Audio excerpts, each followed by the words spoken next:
All right, we live. Let's go ahead and clap it up. Hey, Shalom Yahbashim Yahushua Brakatah to the brothers. Shalom Shamar Atham by Hashem Yahushua to the sisters. This is the Israelite School of Universal and Practical Knowledge. Started out in 1 West 125th Street out of Harlem, New York. And since 1969, we have been teaching Blacks, Hispanics, and Native Americans their true identity and a true culture according to the Bible since 1969. We have been here longer than your fake Israelite group, and we have been really waking up Blacks, Hispanics, and Native Americans out of the depths of this place that's going to get destroyed. This place is going to get destroyed, and we've been waking our people up since 1969. I'm your host, Priest and Officer of 50, Bania, holding it down for Gary, Indiana's every Monday. Lord allow, I'm holding it down, waking up our people out of this hellhole, which we call America. And today is a special day to the oppressor, to unlearn brothers and sisters in the world. Today is Martin Luther King Day. Martin Luther King Day. Now, everybody know in the Black, Hispanic, and Native American communities, we have no true leaders. The only true leader that we can only refer back to is to Dr. Martin Luther King, right?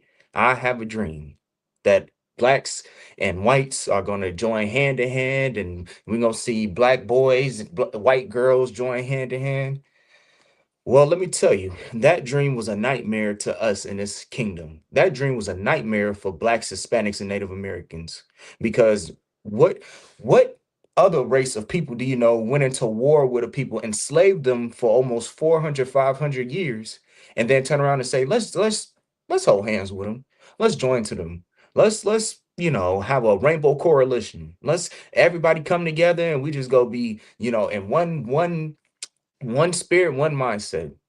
Well, Black man, Hispanic man, and Native American man since the 60s. Now, while this was all going on with Dr. Martin Luther King, whatever, the ISUPK was coming into fruition. Brakatah Yahweh Yahweh Shai. Brakatah Yahweh Yahweh Shai. We actually have an organization that can wake up Blacks, Hispanics, and Native Americans and tell them that Dr. Martin Luther King's whole dream was a farce. It was a lie. I hate to tell you that.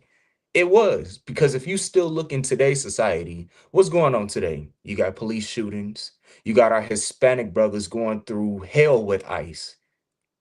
And that's what we get for joining to an oppressor whose only purpose is to kill, steal, and destroy. He's killing Hispanics right now. Some white woman got caught up in the crossfire, and now it's a whole lot of hoopla in regards to that. But the white man is such a devil. Our oppressor is such a devil that it don't even matter if he kill his own. Our Hispanic brothers going through ICE, going through hell with ICE. We done dealt with police brutality and all types of injustices since forever, and it's all one and the same. Same as our Hispanic brothers, man. Yet this fool got up there and said that he had a dream that Blacks, Hispanics, and Native Americans can join hand in hand with white people, the same people that's killing you, the same people that's got their foot on your neck, both physically and metaphorically.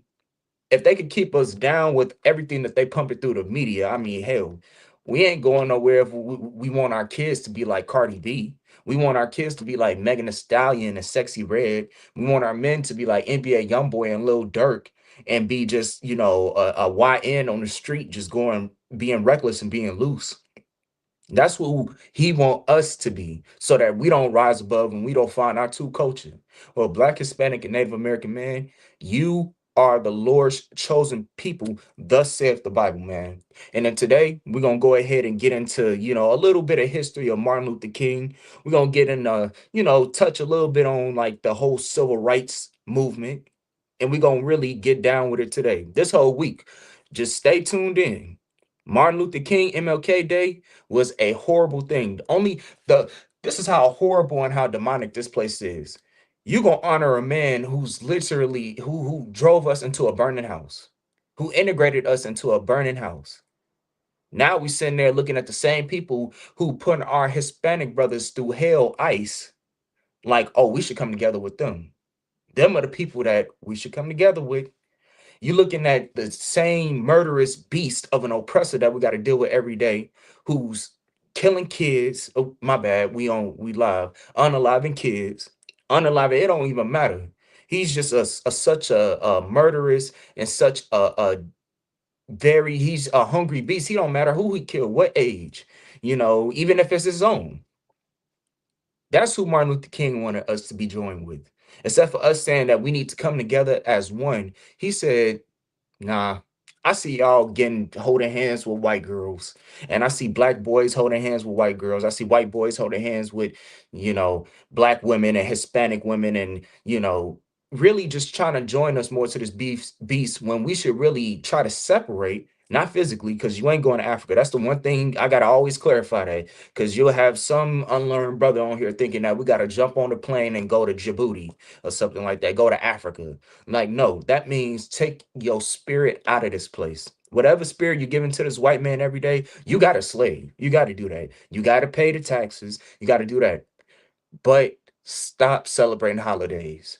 Stop allowing our kids to be to be degraded, and by allowing them to take on the spirit of our oppressor by being whores.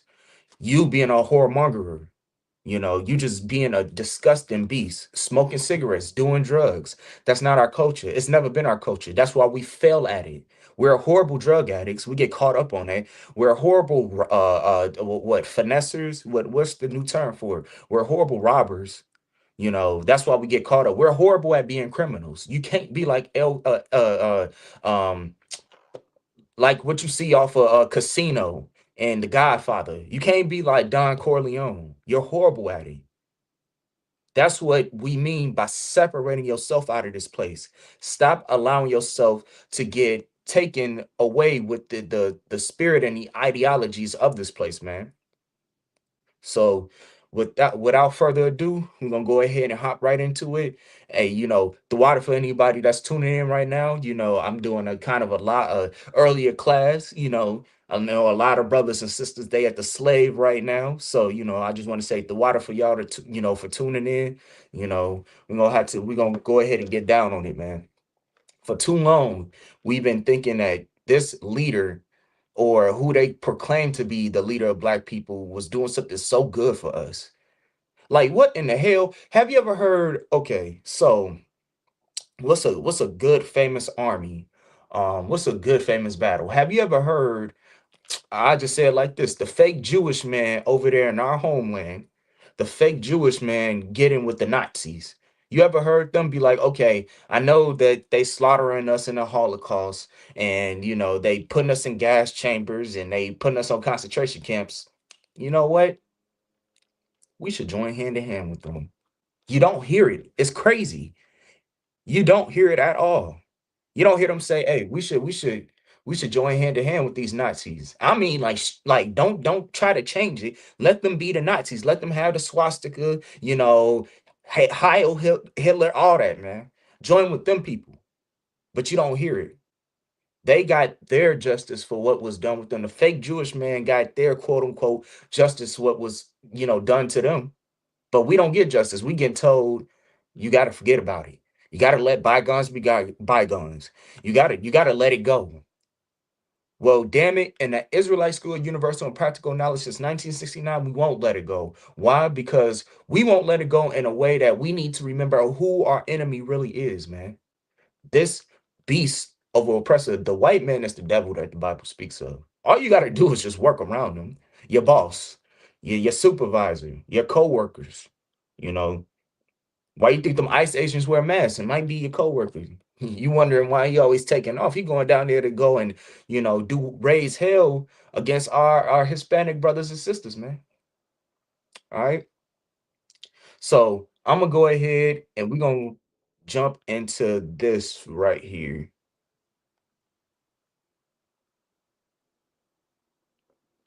This is from equal. Oh, hold on. This is from. Hold on. Let me get the actual website. It's a long website's name. Allthat'sinteresting.com. And this is titled "The Dark Side of Dr. Martin Luther King Jr." because everybody likes to say, "Oh, he was just a great man, and he was a Christian man, and he was a preacher. He only wanted people to." Nah, he wasn't that at all. This was a whoremonger. He was, I mean, a Christian. When they had them civil rights marches, you had a whole lot of LGBTQ influences into that. We're gonna tap into that a little bit. You know what I mean? Actually, you know what? Let me start with the scripture, man. Like what we were saying. Because we thinking that, oh, we gotta just join with them. Let's get what the Bible says. That's the perfect way to start this off. We're gonna get what the Bible says about us joining hand in hand with this oppressor, man. This oppressor that we gotta always be around every day. This is the book of Proverbs, chapter 11 and verse 21. Though hand join in hand, the wicked shall not be unpunished. Now, this is what the Bible is saying. What did Martin Luther King say? I have a dream that white boys and black girls gonna be joined together. None of that. That we can all be one. That's what he was pretty much preaching. The Bible says otherwise, man. The Bible says that though hand join in hand, the wicked shall not be unpunished. That means all the crimes that they did to the Native Americans, to the black men and women, to our Hispanic brothers, to our Native American brothers, all the crimes and all the you like if we can really see what happened back then, like that's one thing. They didn't have camera phones back in the 1800s and the 1700s.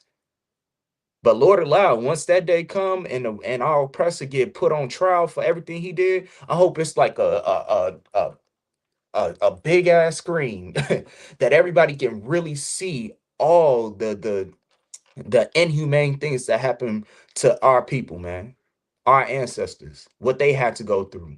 A couple weeks back, I brought out, the story of hiring day before the 1st of January, which everybody, the new year, this and that, how they literally was selling, ripping apart black people's families and like cattle. And they called them they human cattle, human livestock. And our ancestors said that that was the worst day of any days, 365 days. That was the worst day because they knew guaranteed somebody was getting sold to some degenerate, to some inhumane oppressor who do God knows what with anything. You know what I mean? But let's get back to it. Though hand join in hand, I have a dream. The wicked shall not be unpunished. The wickedness is not going to go unpunished. Thus saith the Most High, man. Thus saith the Bible, man. Just because you got a fetish for white women, don't mean that they still not gonna get the punishment that's coming to them because they benefit, even though that they weren't there around that time, even though that they technically didn't do it. Here's the whole thing: they are benefiting off of what their ancestors set up for them, to the point that the white man is such a devil. All you got to do is go on Facebook and see when we debating these devils. They ain't even going to admit that they even stole the land. They said we colonized it. We got it. We got it here. Righteously. We colonized it. We should have fought back better. You know what I mean? They such a damn devil. They convinced themselves that by them literally killing and slaughtering a whole nation of people, that was righteous. Only a damn devil would think like that. Think about that. You trying to justify you killing somebody? What if somebody going to busting your house right now with 3 AKs and light up your whole family? You can use the same thing for that. Well, they should have fought back. We colonized that household. You got to be an evil and wicked bastard to even try to make that debate. The white man right now, when this even being brought up in the comment section, what he did to our ancestors, the first thing he should be saying is, "What can I do to show some morality? What can I do to show that I'm sorry for what my ancestors did? Because of what my ancestors did, I don't have to be feared of getting pulled over by the police. The white, the all oppressor, he'll fight with the police. Now you know damn well as a black, Hispanic, and Native American, this is a little sidebar. You don't do anything to show the police anything that you suspicious. You already look suspicious. But the our oppressor is such a damn devil that he'll fight with the police. What do you mean I'm getting pulled over, bud? I wasn't going. Do you know this law? He don't care. He'll get out the car, punch the police, and guess what? He'll still be able to go back home. He'll probably be thrown in jail for a second, but he'll be back home. It ain't nothing to them. That's because of what their ancestors did, man. They feeling all that pride. They feel that pride. Like this is our life. They walk outside and walk down the street with pride. While black man, Hispanic man, and Native American every day, whether it be on media, whether it be in your household, when you go to the slave, every day, it's like a mission to break your spirit even more. You go to your slave, they talking to you like you a damn dummy. You 34 years old, you probably went to school, got some extra schooling. They still treat you like you a damn dummy. It's almost like it's almost like a pleasure to them to break down your spirit. And that's because of what their ancestors did. And not only that, we're gonna get into these scriptures too. That's just how the most high made them. They made them to be this way. But because of their ancestors, they can walk around here with a whole lot of pride, like the whole world is mine. I got the whole world in my hands. I could be anything. I could be on meth, then get clean, put on a suit, and run a whole company. You know what I mean? Black man, you can't even get that far. Black man, Hispanic man, and Native American man, they go break your spirit down so much. That's not what you think. That's not what you even want to do. All right, let's get back to this. But the seed of the righteous shall be delivered. That's you, black man, Hispanic man, and Native American man. If you follow these laws, statutes, and commandments, man, follow these laws, statutes, and commandments. You are the righteous that shall be delivered, man. Don't join up with our oppressor, man. You can't be like that. See, Martin Luther King, he wanted us to join hand in hand with the wicked. And what has this done? What has gentrification done for our neighborhoods? They didn't turn what Harlem was like pretty much a black paradise. You had all those entrepreneurs and black businesses. Harlem looked like, I don't know, Harlem looked like the suburbs now. Lord forbid you walking around in a place that you ain't supposed to be, what they claim. You feel me? They looking at you like, what are you doing here? No, what are you doing here? Martin Luther King wanted us to join up with our oppressor, hand in hand, go marching. If what is they used to do to sit-in protests. If they go into a to protest, they'll just go into a restaurant and let the white man spit all up in their food, slap them, beat their ass, and all that other nonsense. When in reality, if we had a righteous leader, because keep in mind, Martin Luther King wasn't a righteous leader. He wasn't a leader, period, to us. But if we had some right leadership, they'll be telling us, man, don't be in that no more. That's why I say Brakatha Yahweh while Yahweh Shah for the ISUBK and how we are growing exponentially. We waking our people up to show them the true colors of our oppressor. That will never happen again. And we ain't talking about go bust the white man up against their head or anything. No, we saying remove yourself from this place. Don't celebrate the holidays. Don't get high. How can you be a soldier of the Lord if you going through you detoxing? I mean, you going through withdrawals, Salaki. You withdrawing. How can you be a strong soldier? You withdrawing because you just so high off the substances. You just don't want to do nothing but just sit at home. Don't worry, we know because we've been there. And guess what? We are powerful priests and prophets of the Lord today because of the Israelite School of Universal and Practical Knowledge. And not only that, because they taught us, we were taught by real leaders how to come back and serve the Most High and how to save your people. Martin Luther King he was nothing like that. He was nothing like that. There's so many words I could say, but I want to keep this class kind of focused.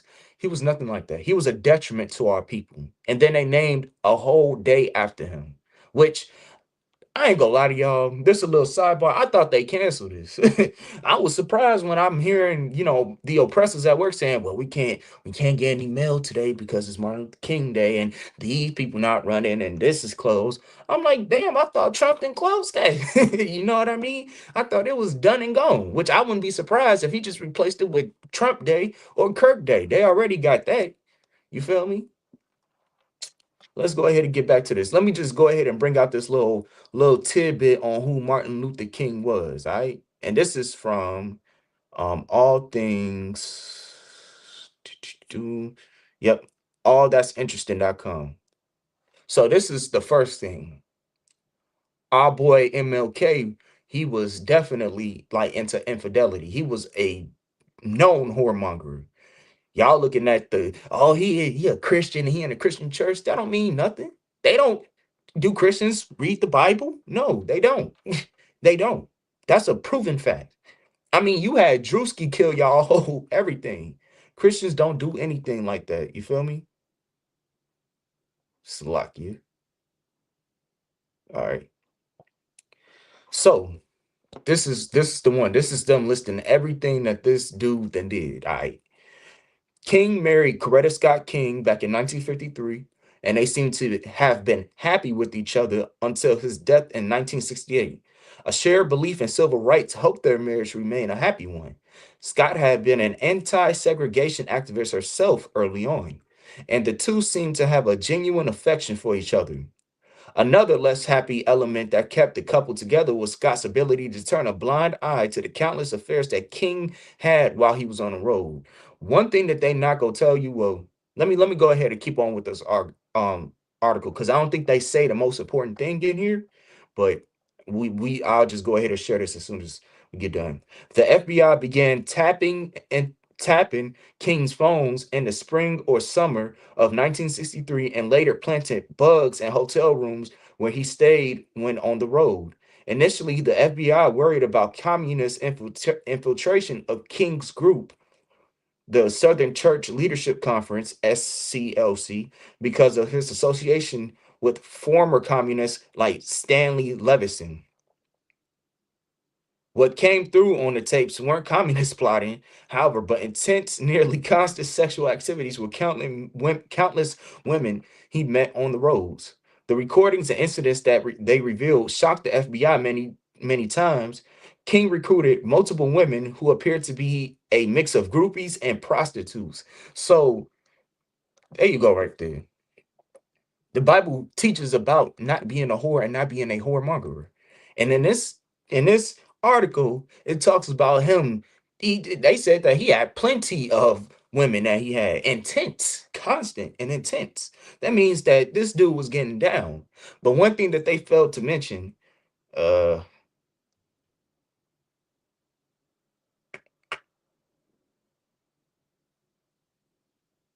oh, okay, hold on. Okay, I think if it might say it. If it don't, I'll save it for the end. There, I don't want to go too far ahead. All right, who appeared to have been a mix of groupies and prostitutes, and who may have been paid with the SCLC money. The post speech trias that range from plain one on one encounters to orgies, including half a dozen people. I mean, this dude was doing Diddy parties before Diddy. Let's keep going. Several other clergymen and his entourage were typically present for these indiscretions. According to King's closest friend, Ralph Abernathy, who drew criticism for airing King's dirty laundry in his 1989 memoir. According to Abernathy, just about everybody attached to King believed in Christian moral uh, precepts, but they had a hard time keeping to them when King traveled to Oslo to receive the 1964 it's like it, the 1964 Nobel Peace Prize. For example, two of his associates nearly got themselves kicked out of a hotel when staff caught them chasing nearly naked prostitutes through the halls. I mean, let's keep going, man. King was especially fond of arranging sex with women he met at his speeches. According to, oh, perfect. Okay, they're getting right to it. According to one of his associates, both black and white women would pass King their phone numbers or hotel room keys minutes after meeting him. Nobody who knew him then seemed to remember an occasion where he passed up such an invitation. So I'm gonna just take a pause on that right there. He was a whoremonger. To be a leader, man, you got to be a righteous leader, man. You can't have no fumbling like this. They saying that his associates, his clergymen, his right hand men was getting kicked out of hotels because they was chasing out prostitutes, nearly all through the hallways, man. And he was meeting up with not just, it was some black women in there, but one thing that they said was Martin Luther King really loved white women. All right. A lot of these orgies, all these parties, these Diddy parties, let's put them like that, they really involved a lot of white women. So you probably can put two and two together on why he really made it important that black and white people get together. Because he had a sexual desire for them. He was a lustful man. Now, how is that supposed to be a leader of black people if you having Diddy parties? I'm gonna just say that because that's the best way I can put it. I really don't like using the other terms, but we just gonna say Diddy parties. You having Diddy parties full on, I mean, involving people, half a dozen women, white women in there. How can you be a righteous leader over black people if you can't even control your own lust, man? You can't. We got righteous leaders here in the ISUPK who will tell you stop smoking, man. Don't. It says it right in the Bible too. You can't have interracial marriages. You can't not, you know, I'm trying to keep it PG, but I'm just got to say, you cannot have sex with white women, man. You can't try to be a savior to black people, quote unquote, but you having sex with white women. You feel me? I'm gonna go ahead and keep going. And it's saying that every woman that passed him his was passing him phone numbers and everything and hotel keys, they couldn't even pass up the invitation. They like, shoot, I want to get down with the king. I want to get down with Michael King. These escapades eventually became common knowledge. Interviewed in private years later, even Jackie Onassis admitted that Robert Kennedy had told her about all the FBI recordings and that what he knew appalled her. Some anonymous person at FBI even sent copies of the tape to both King and his wife. Jesus.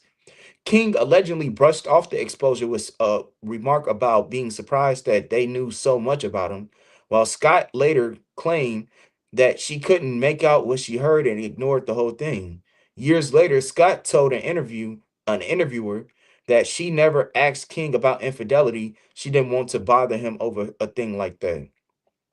I ain't gonna say big up to a sister like this, but this sister right here really wanted to hold on to her marriages, man, because he going out having Diddy parties with white women. Ain't no telling what they got. Ain't no telling what they got. He's a whoremonger. He was known to have prostitutes. Like, what type of leader is that, man? Martin Luther King was not a leader. He was a leader to white people in a sense that he was able to tell black people, all right, settle down now. I know they killing you. I know you want to build your own cities and everything, but we got to get together with these white people. The Black Panther Party, oh, they were some known white, they love white women. They have no foundation, no moral code. Our moral code is the Bible, the law, statutes, and commandments, which teach us to stay away from white women. Don't get with them. Don't have interracial marriage with them, with white women and white men. Stay within your race, man. Stay with blacks, Hispanics, and Native Americans, man. Follow the law, statutes, and commandments by, honoring thy brother and thy sisters. It's so many things that I could just go down the list. That's our moral code. These other organizations don't have a moral code. Martin Luther King didn't have a moral code. What I'm reading you right here, it's saying that this dude was having Diddy parties and was known that people in the FBI knew it. They were sending him, and what they said in this article, they were sending him tapes like, yeah. And all he did, what they said in this article, was just scoff it off like, dang, I ain't know that y'all knew that about me. Does that sound like a leader for blacks, Hispanics, and Native Americans? And unfortunately, we were, not hip to it. Well, we didn't know that that wasn't our leader. The white man pushed us as our leader. And I'm gonna go ahead and go into this again because they mentioned a name in here, Scott Slocky. Let me get this name, Stanley Levison. I'm gonna just give you a little brief on this. Stanley Levison was a so-called Jewish man, and he wrote all of Dr. Martin Luther King's speeches. He was the one that was pretty much talking through him. That was Stanley Levison. That's who that was. Stanley Levison was a Jewish Edomite, a fake Jew, and all of Darn and you can look this up. All of Dr. Martin Luther King's speeches, anything that he said was regurgitated. I mean, regurgitated through him from Stanley Levison, who was a fake Jew. If you telling me that it's not an attack on blacks, Hispanics, and Native Americans, you're lying to yourself. Because you had people writing his speeches for him. This dude was known to go and get hoes. I mean, it's more to this too, because we talking about everything that black people or that the media try not to show. Martin Luther King was not a leader for black people. He was only put there to calm us down because everything that was going during the civil rights movement during the 60s, you had black people getting watered with hoses. And what did this nigga say? He said, go to a restaurant, sit down, and let them beat your ass. That's how we go in. And we're gonna get into his cohorts too, because he had gay people all up in his congregation. We're gonna get to that. Let's go to the next page. Uh, oh, all right. Perhaps Perhaps the most lurid tale of King's relationships with other women comes from the last night of his life in his 1989 book about the civil rights movement and the walls came tumbling down.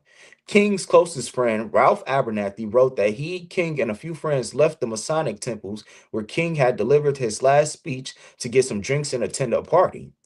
King reportedly disappeared into a bedroom at the party with a young woman and didn't come out until 1 a.m. Abernathy and King then left the house together and returned to the Lorraine Motel, where a female state legislator awaited him. King again disappeared into a room with the woman while Abernathy stretched out to get some sleep. At around 8 a.m. in the morning, according to Abernathy, King shook him awake and asked for his help dealing with the third woman who he said had been waiting for him all night and was very angry. So this nigga was just getting hoes and getting hoes. And he was such a whoremonger. And this is supposed to be the leader over blacks, Hispanics, and Native Americans. This is this article is detailing apparently the last night of his life, or one of the few last nights of his life, and all you hear is him just getting whores and getting whores. And this is actually coming from a 1989 memoir written by his right hand man, Ralph Abernathy. So what type of leader do you know just goes out and gets whores, man? What type of leader is that? You can't even control your own lust, man. How you supposed to be resilient and teach the people about resiliency, and you out here having sex with white women and you just getting whores? Abernathy Abernathy followed King back to his room and witnessed an argument between the pair that quickly turned physical.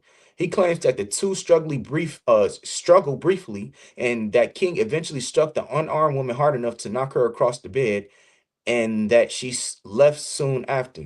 The date was April 4th, 1968. Around 10 hours later, just after 6 p.m., King stepped onto the balcony for a cigarette and was shot by a sniper.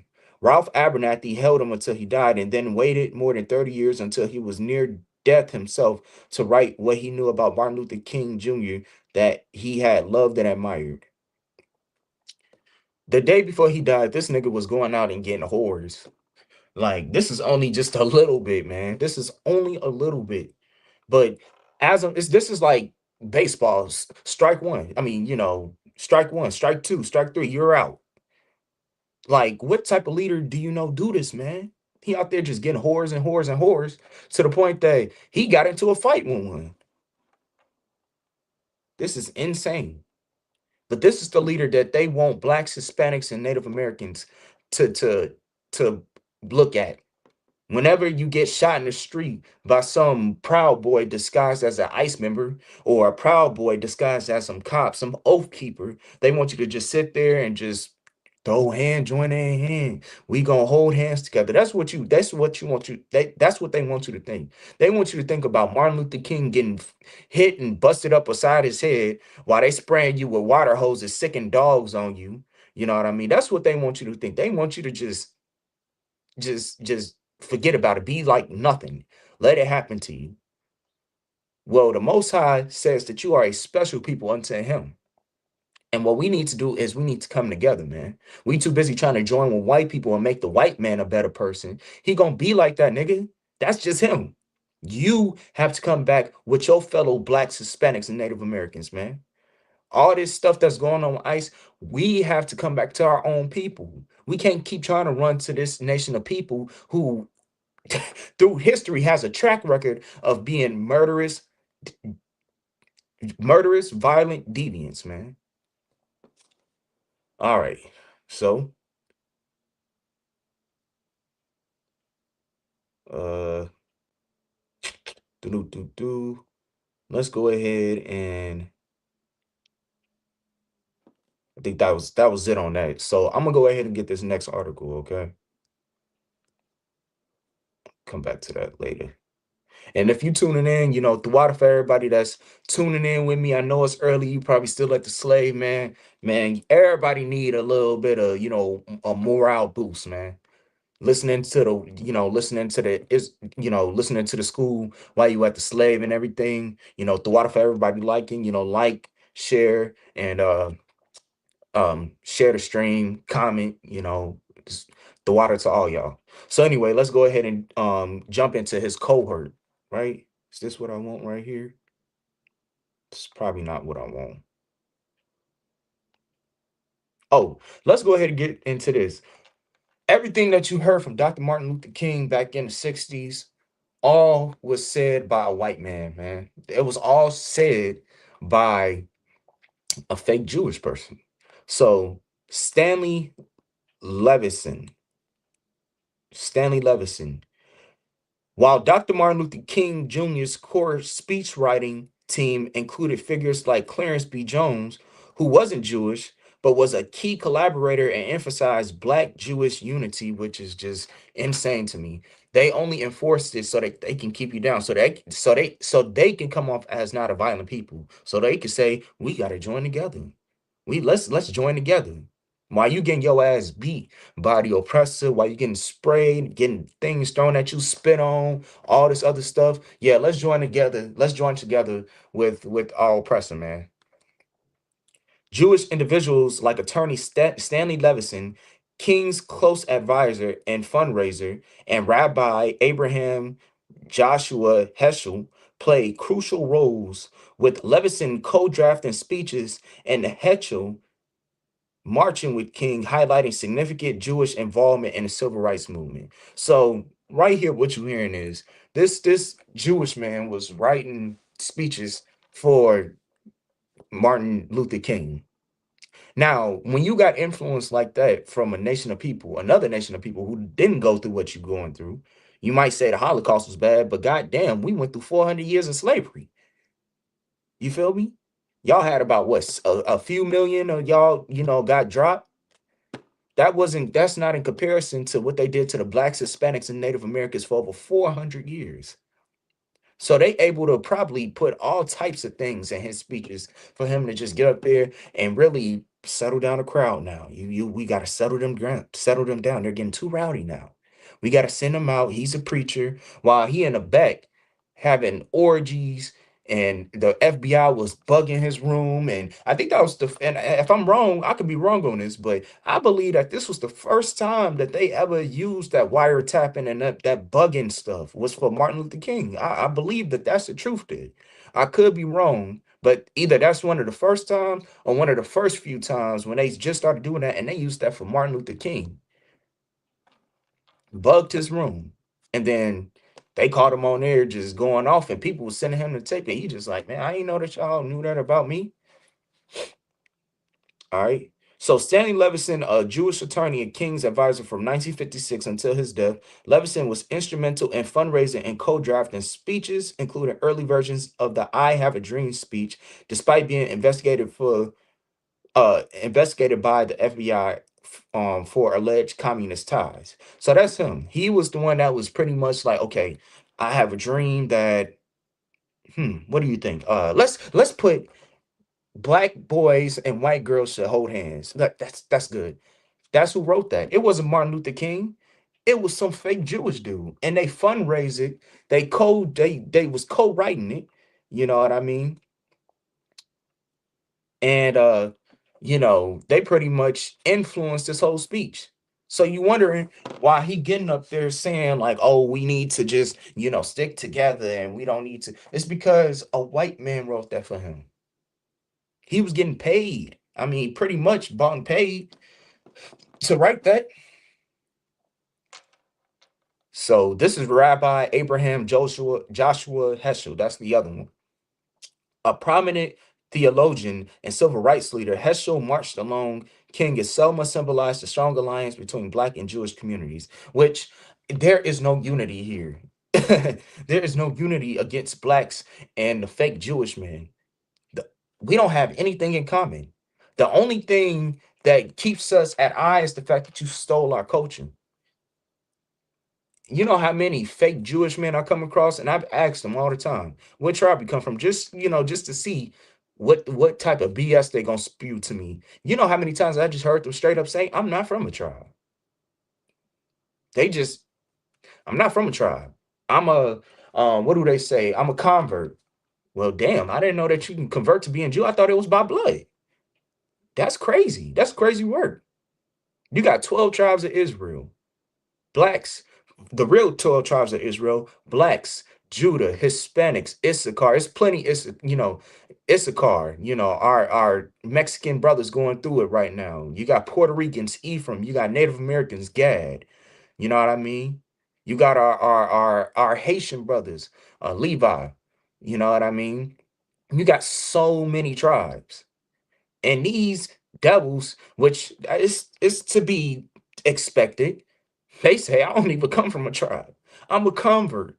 That means that I could just be a fake Jew. While we sitting over here thinking that we African American, Latino, Latin X, which I don't, that's crazy work. Our whole culture is gone, man. But the Israelite School of Universal or Practical Knowledge is bringing our culture back to the forefront, man. With the power of the internet, I can sit right here and host a class, and a brother in Jamaica can hear this, man. Our Jamaican brothers, man,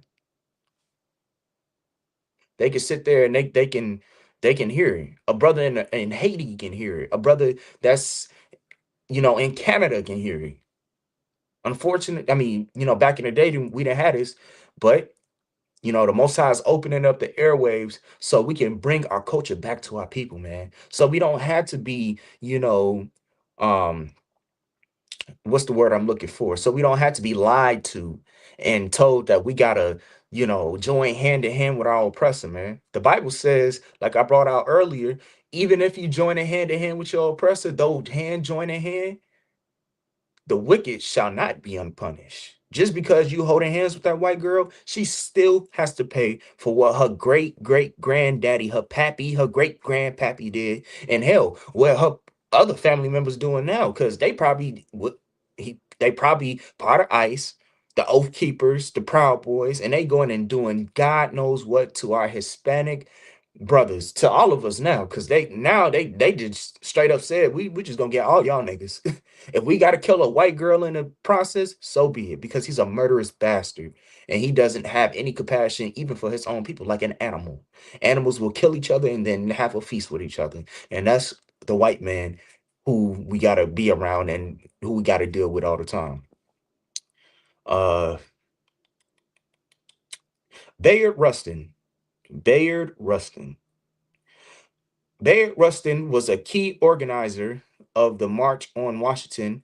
Rustin, who was a gay and black and also worked closely with King and faced different forms of discrimination, embodying the broad coalition that King built. So not only did he have the fake Jewish man in our in the civil rights, which was supposed to be for black people, having civil rights, and then the Jewish man, they up in there trying to get their own propaganda across. They also had LGBT in here.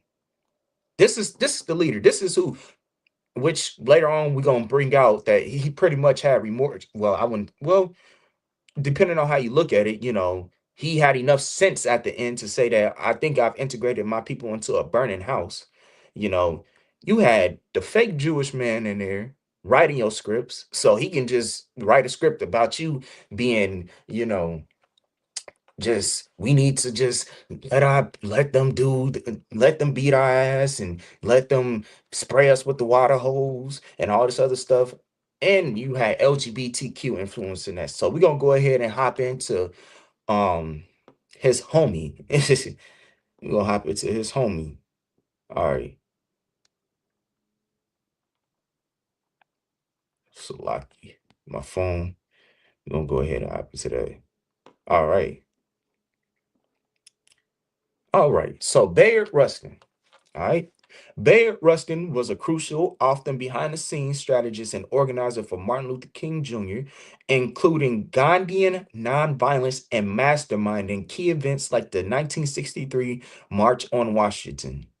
So this nigga over here went over, well, does it say it in here? Because I don't want to say it if it says it in here. So this dude idolized Gandhi, right?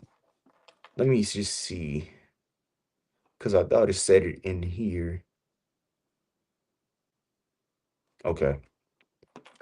He idolized Gandhi so much, and Gandhi's peaceful, nonviolent protests, just marching and getting your ass beat. And over here with this murderous bastard, he was just having a field day with it. You telling me that we could just, you know, do an act of violence on the people and they ain't gonna retaliate? Sign me up. Why you think that they, in ICE today? But that's besides the point. But Bayard Rustin was an organizer of and a crucial, often was strategist and organizer for Martin Luther King Jr. So he was the one that influenced him. Hey, we need to, we just march. Let's just march. If we march, everything will be okay. We just march and we ain't gonna attack back and we gonna get on freedom buses and we gonna go to the restaurants and we gonna sit there and what they gonna do? They gonna beat our ass. Like that sounds ludicrous to somebody in today's time. It's like, what? If you had an op, you ain't gonna go to your op's house and just what sit there and or go to a place where you know your op is gonna be at and you know he gonna want to do something to you. You just go sit there and he gonna come up, he gonna deck you on your mouth and stomp you out, and you gonna sit there and I'm not going anywhere. That's stupid. You need to get away from these people. You're gonna get yourself hurt. And that's why it's important to have a real leader because this leader, he was we was dying under his hands. March, are you damn stupid? And we still doing that today. We still doing that today. We still marching today. We still marching, looking for justice 50, 60, 70 years later. Still marching. Still marching. And this dummy told us, oh yeah, we're gonna march and we're gonna go into the restaurant and we're just gonna sit there. And then guess what? They gonna do something to us. And guess what we're gonna do? Nothing. That shit sounds crazy. How does that progress us other than us having psychological and generational trauma from that? You know how many times black people, white people have gone away with doing heinous things to us, but because we're still stuck in the spirit of Christianity and got the influence of this damn dummy stuck in us, we just let them get away from it because we got to be the bigger person. The bigger person will be you not getting yourself in that situation to begin with, knowing who your enemy is, coming back to your people. That's being the bigger person.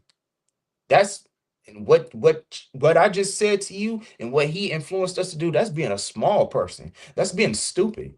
Even other nations would say you let a what some African said you let a whole nation conquer you all, and you sit there with them and you try to join with them. All it takes is for some white man to dance off a little Dirk, and you want to just invite him to the cookout. Well, guess what? That nigga ain't coming nowhere to our cookout. He ain't coming near us because his people got a track record of integrating themselves to us by joining us, right? By just finessing their way into our circles and destroying us from the inside. The Black Panther Party, I mean, at first they had something going on, but then what happened? They had white influence. Now they distributing drugs and they was, killing each other, sleeping with white women. I mean, come on now. All you got to do is just go back and watch movies. They have white women all up in there. Oh yeah, I'm a freedom fighter, nigga. If you don't get away from her, but anyway, let's keep going. Despite facing marginalization as an openly gay black man, Rustin, an older mentor, taught King the philosophy and tactics of nonviolent resistance, helping to shape the Southern Christian Leadership Conference and leading major campaigns that brought hundreds of thousands to the movement. So he just said, we just go lay down. We go lay down and let them kneel, put their knees on our necks. We go to their restaurant and they gonna beat us up. We gonna sit there and get slapped. Let our women, they gonna get brutalized. Our kids, they gonna get caught up in it too. That's what we gonna do. Except for saying the white man is the devil that the Bible speaks of, and we should all take our hearts out of America, man. Stop doing all of the stuff that they put in our communities to destroy us, man. You can't be a soldier if you high all the time. I'm sorry. You can't be a soldier if you're an alcoholic and you don't know what the hell you're doing. You can't be a soldier if you believe in having sex with other nations. You can't be a soldier if you try to join America in any way. It's a lot of you stupid Uncle Tom ass niggas out there who joining ICE and everything. Just wait. You're gonna be with these people once that time comes, man. When the Lord comes back and he wreak havoc on this place, rightfully so, you're gonna be caught up in a crossfire, man. But you don't have to be. You don't have to be. I understand why you're doing it. You thinking that that's your only way. You a good one, right? And Lord forbid you Hispanics out there that's joining ICE. You thinking that, oh, I'm gonna join this person. I'm gonna be a good Hispanic. I'm gonna be a good one. I'm gonna be a good Uncle Tom Hispanic. Uncle Taco. I'm gonna be a good black man. I'm gonna be a good Uncle Tom. I'm gonna join ICE and the police force and the military, and I'm gonna show them I'm a real citizen. That don't mean nothing. You just giving them extra force, but you don't mean anything to them. You see how they treat your people? You see how they dogging out the Hispanics? You see how they dogging out blacks, Hispanics, and Native Americans every time you get just into a simple traffic stop and you want to join with these people? Are you out of your mind? That's why, Lord allowed the title of this class is visible, but Martin Luther King wasn't a leader because he's the one that was teaching all of this stuff, joining with these other people, letting them influencing us. Now all of our black cities either got destroyed or gentrified to the point that you can't even find us nowhere in there. You walking through a historically black town and you got white people looking at you like you finna do something. When they didn't came and did something, you're walking on it. When you go outside and you look at the buildings, that's a reminder how they stole this place from the Native Americans, how they killed and they destroyed and they raped and murdered and lied to get this place. And then turn around generations later and say, well, we colonized it. That's their new word. Watch out for that. That's their new word. That's their new word. They like to use that word colonize. It sounds better than you killed, murdered, and raped. You colonize. Because in their minds, they did something that they knew that they had to do. We had to murder to get this land. We had to kill to get this land. We had to rape women and kill kids and all this to get this land. And these are the people that we supposed to be joining to. These are the people that Martin Luther King taught us to join to. That's why we say in the Israelite School, Universal and Practical Knowledge, you're gonna find the most righteous leaders, man. Because we're gonna tell you not to join with these people. That don't mean run to some other country, because guess what? That ain't gonna do nothing. You're gonna run to another nation of people and get the same damn result.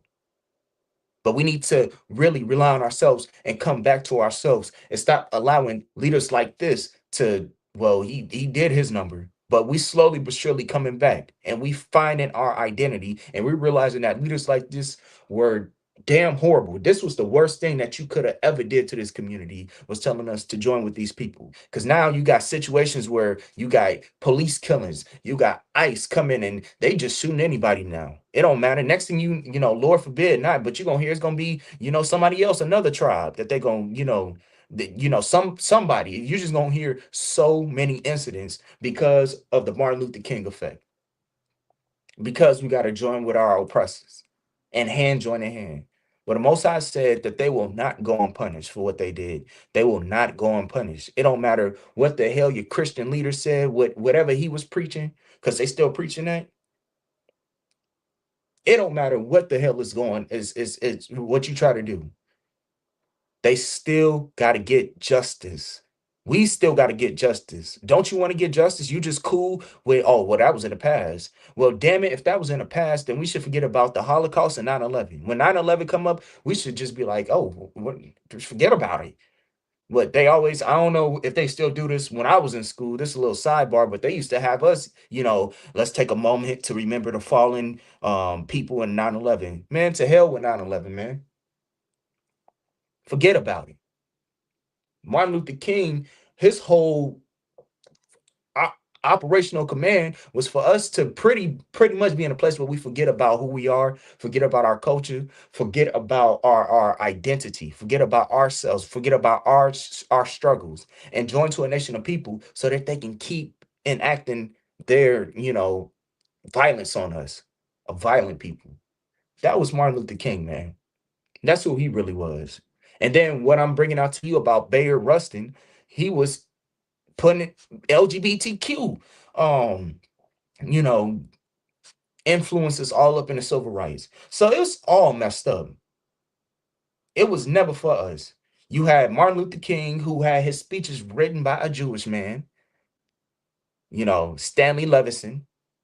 He got taught by rabbis. Then you had this gay man who was his right hand man. Literally, he was pretty much, you know, organizing everything. Oh, we gonna do this and we gonna do this. Like, come on now, man. What type of leader is that? And you wonder why we in a place that we are right now. Because of your Christian pastors, which he was a Christian pastor, and your fake ass leaders, man. Al Sharpton is not a leader either.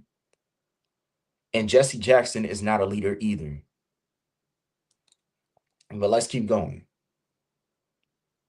Mentorship.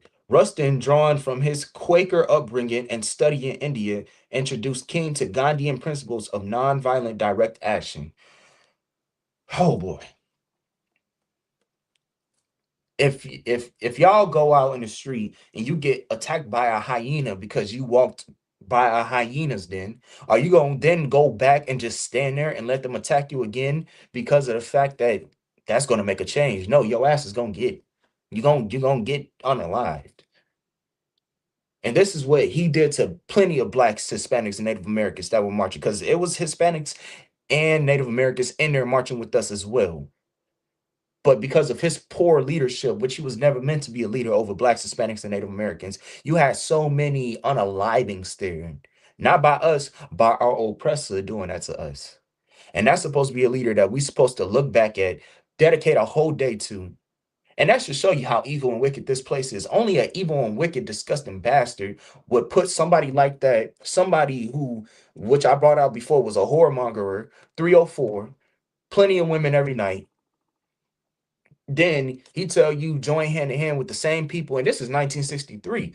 I believe slavery ended. What was that? I think what they still had sharecropping in the early 1900s, but about 100 years before then, slavery was still going on. And this nigga told us that we gotta, go hand in hand with them, except for telling them now that we out of here, now that we ain't in their grasp no more. Let's work on coming back to ourselves. Let's do this the right way, man. He told us to go right back to the same people. It was almost like a bad relationship. It was almost like a bad relationship, Stockholm syndrome, where they beat us, but we gotta change them. We gotta change them. Well, damn it, what if we can't change them? Has anybody said that? Has anybody thought about that? What if we can't change them? We've been beaten down physically for 400 years before then. What if we can't change them? Have you ever thought about that? What if now, except for us relying on them, what if we now rely on us and each other? Have you thought about that? Maybe that might help a lot of things. Maybe that might get us back on the right track. Maybe that might save your daughter from, growing up and becoming a whore. That might save your son from trying to be like Al Capone, because then he'll know that Al Capone and Marilyn Monroe, who are the two famous, like one is a famous whore and the other one is a famous gangbanger, white of course, that those are the devil, and I can never be like them. I can never be that degenerate, that violent. I can never be like Marilyn Monroe, and then now you're seeing Sexy Red and Cardi B, and trying to take over that culture. I can never be like them. I can never be like them because they're the devil. That's what that would have saved us from a whole lot of time of us getting caught up in all these ideologies, man. And that's what they did to us. All right. Do. Give me 1 second.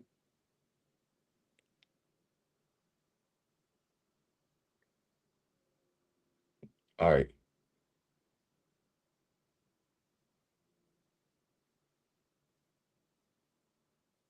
So this man was a powerful gay rights leader, and this was Dr. Martin Luther King's right hand man. And he had a, and I, if hold on, let me see if I can get this. Let me see if this will show up.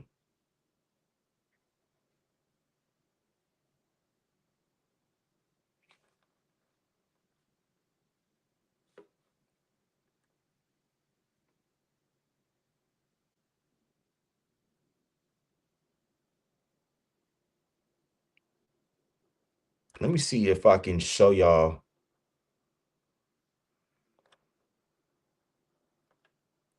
a picture of this. Because all of them, they loved white people so much, they wanted to marry them. Bingo. Now, this is later on in life, but let me see. I don't know if y'all can see that.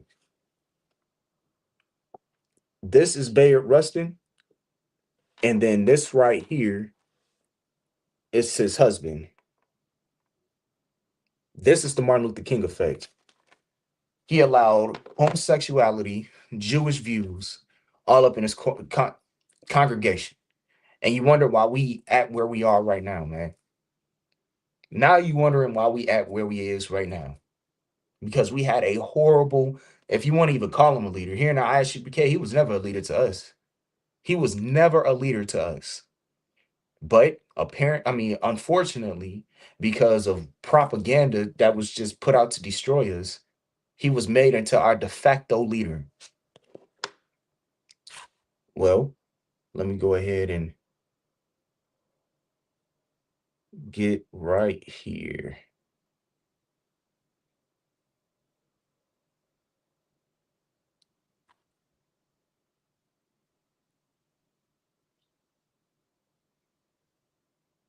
All right.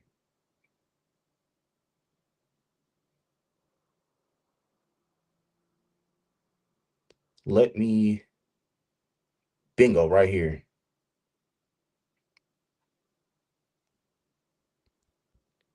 Slocky, I'm having phone issues right now, but bear with me. The water for everybody tuning in right now.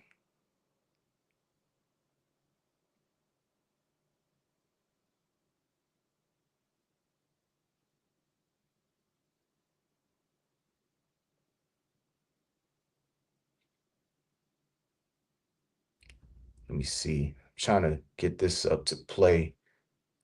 Let me see if I could just find a quote. So Dr. Martin Luther King, and you know what? Let me see if I could play it.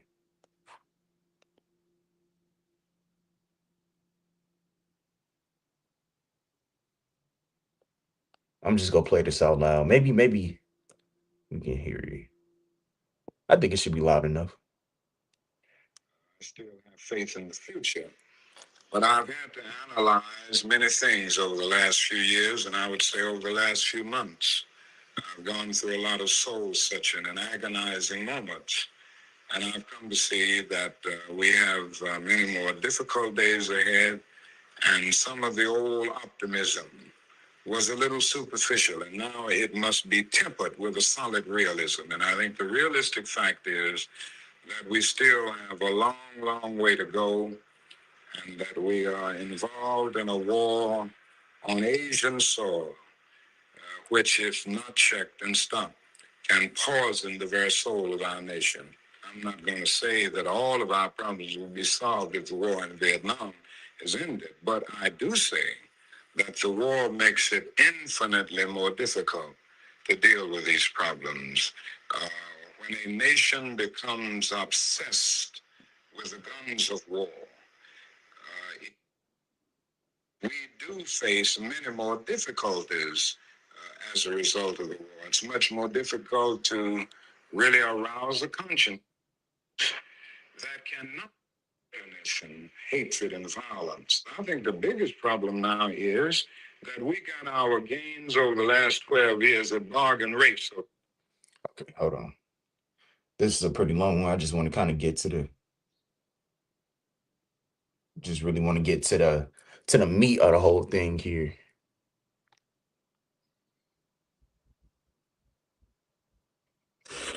One thing over the last solid realism, and I think the realistic fact is that we still have a long, long way to go.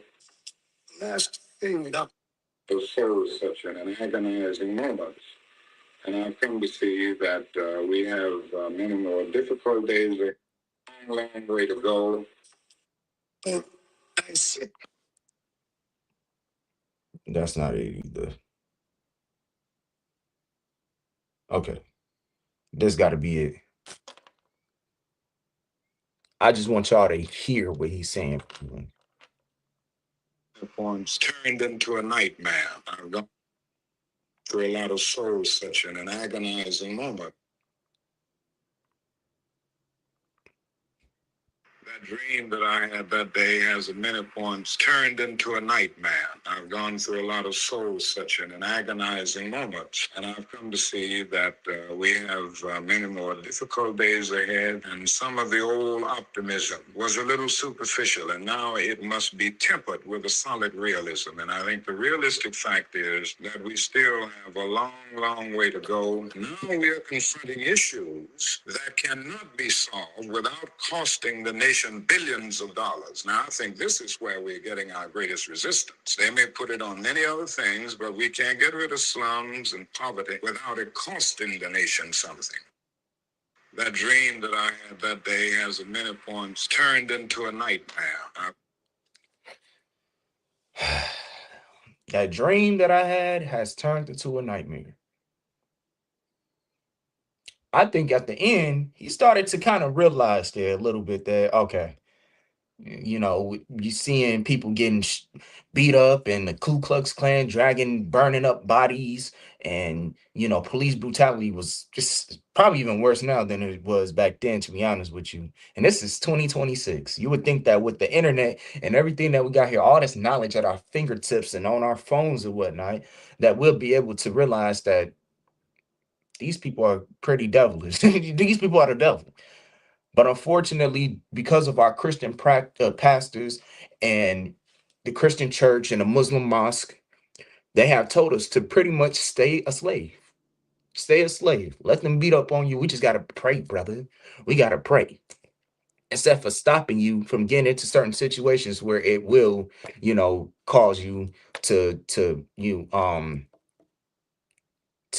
get, well, I just the word slipped out of my head here. Get into situations that's pretty much gonna cause you more harm than anything.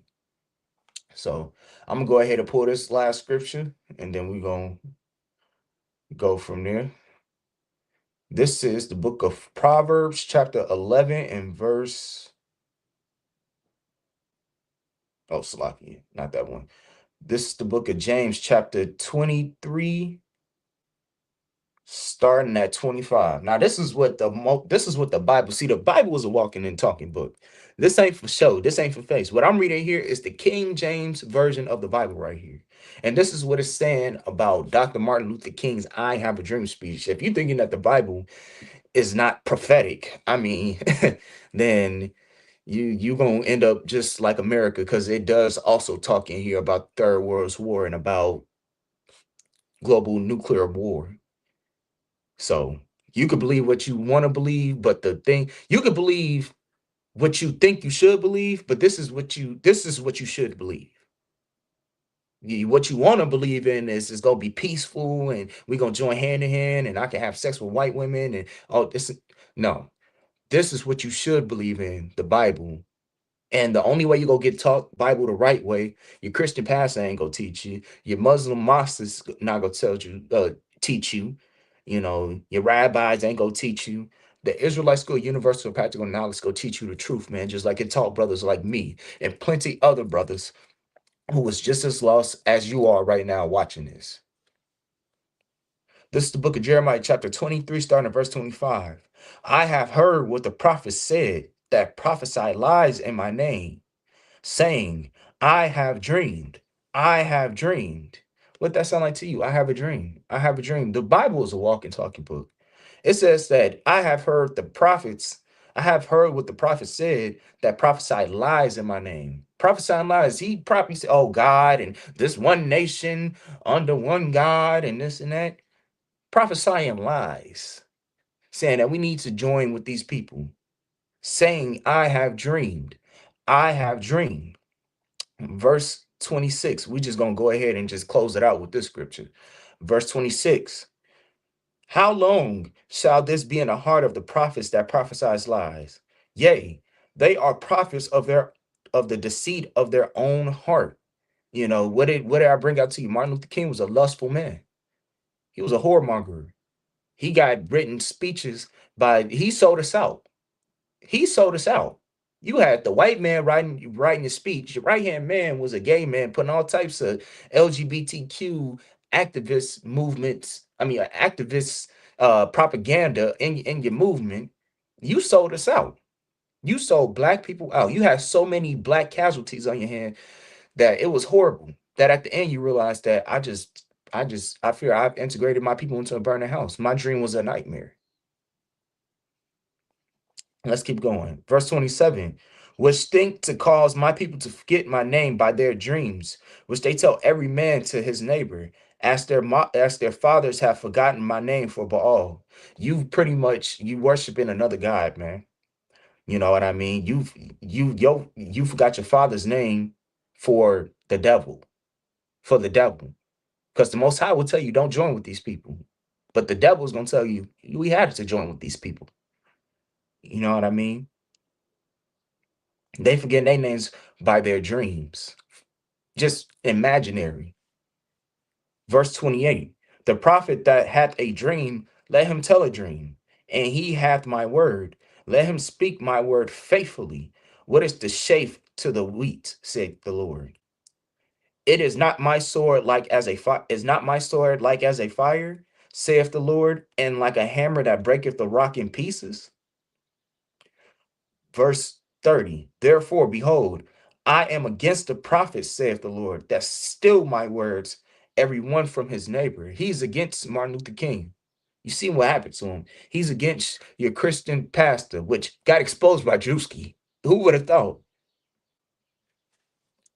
He's against your Muslim mosques. He's against your fake Israelite groups who's getting exposed by comedians. Comedians. We ain't even gotta work. These comedians gonna come out and expose them.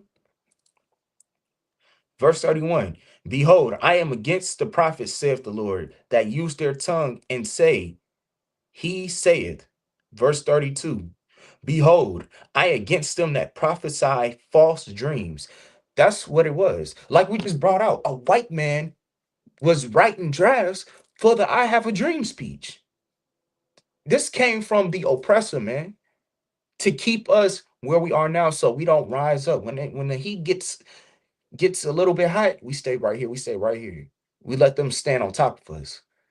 An oppressor wrote that, prophesying false things. Behold, I am against them that prophesy false dreams, man. False dreams. What type of dream is it that you see your people who went through 400 years as being a slave telling them, now go hold hands with the oppressor? It's got to be a nightmare. And as we just brought out, the white man, that's their dream. That's their dream, for us to just stay a slave and not rise above, not get mad, just stay a slave. And do tell them, and cause my people to err by their lies and by their lightness. Yet I sent them not, nor commanded them. Therefore, they shall not profit this people at all, saith the Lord. And that goes out to everybody who's telling blacks, Hispanics, and Native Americans during this time and age, through history, we just gotta, we just gotta, we gotta keep it low, you know. We gotta be the bigger person. Well, that's demonic. That's demonic. That is a devil talking to you if you ever heard that black, Hispanic, and Native American man. Just know that Martin Luther King was not a leader. Your fake Israelite leader is not a leader. Your Christian pastor is not a leader, and your Muslim imam is not a leader. You know what I mean? So with that, I'm Precinct Officer 50 Bonilla holding it down for Mondays in Gary, Indiana. Lord allow, we'll be right back here at the same time holding it down. You know what I mean? The water to everybody that was tuning in, joining in, watching the class. I'm probably still at your slave right now. The water to everybody you who's tuning in, man. And with that, shalom.